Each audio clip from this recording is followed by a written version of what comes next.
कक्षा 9वीं के सभी विद्यार्थी ध्यान दें। आज की इस वीडियो में वार्षिक परीक्षा की तैयारी के लिए हिंदी का सेट डी हम कंप्लीट करेंगे।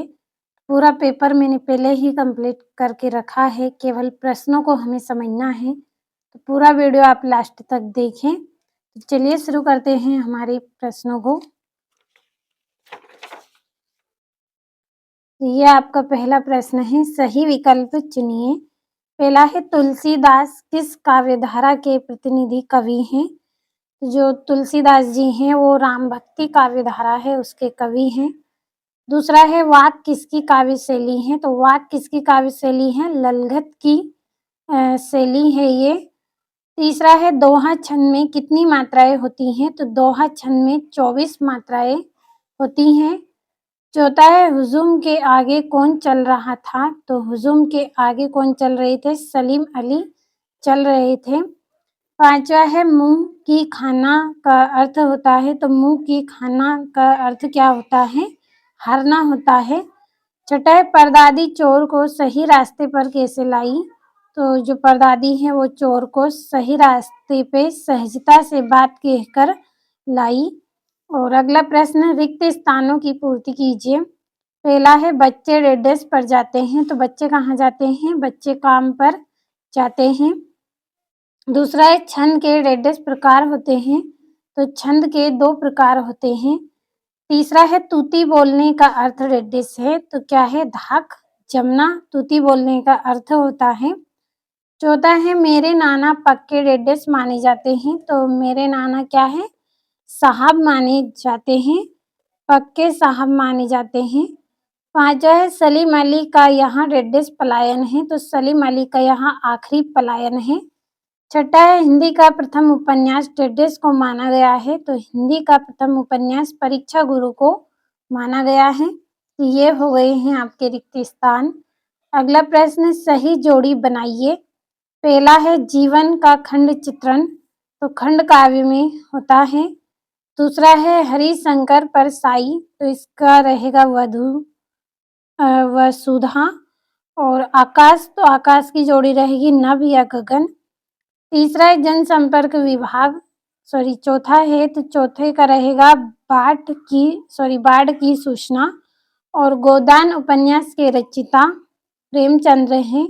और मेरे बचपन के दिन महादेवी वर्मा रहेगी इसकी जोड़ी।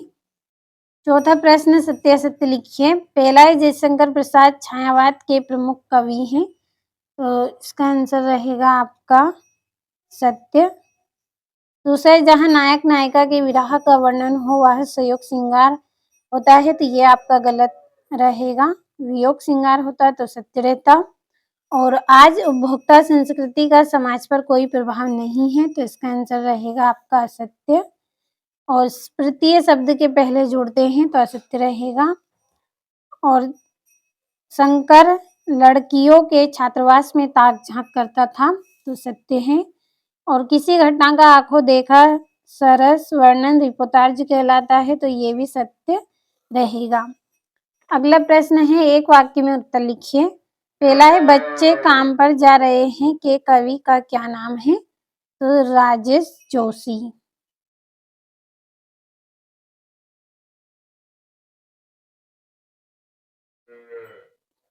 अगला है, दोहा छंद में कितनी मात्राएं होती हैं? तो इसमें 24 मात्राएं होती हैं।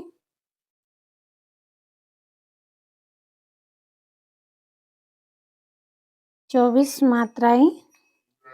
अगला है, सलीम अली की पत्नी का क्या नाम था? तहमीन नाम था इनकी पत्नी का, तहमीन। अगला है, रचना के आधार पर वाक्य के कितने प्रकार होते हैं? 3 प्रकार होते हैं। पांचवें, रीढ़ की हड्डी एकांकी किस समस्या पर आधारित है? विवाह की समस्या पर।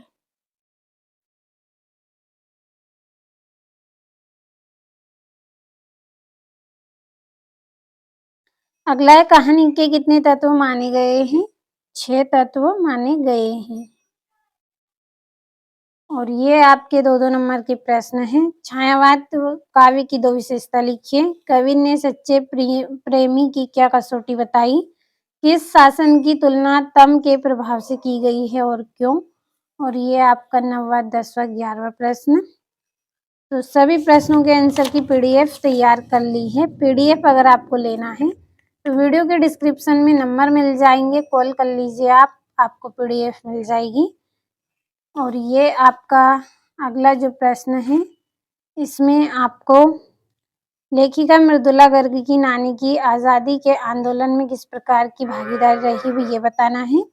18वें में संदर्भ प्रसंग व्याख्या आपको करनी है।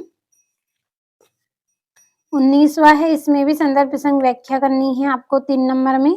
20वें में विद्यालय की खेल के मैदान में एक बैग मिला है जिससे पुस्तकें तथा कुछ रुपए हैं, उसके खोने का विज्ञापन आपको देना है।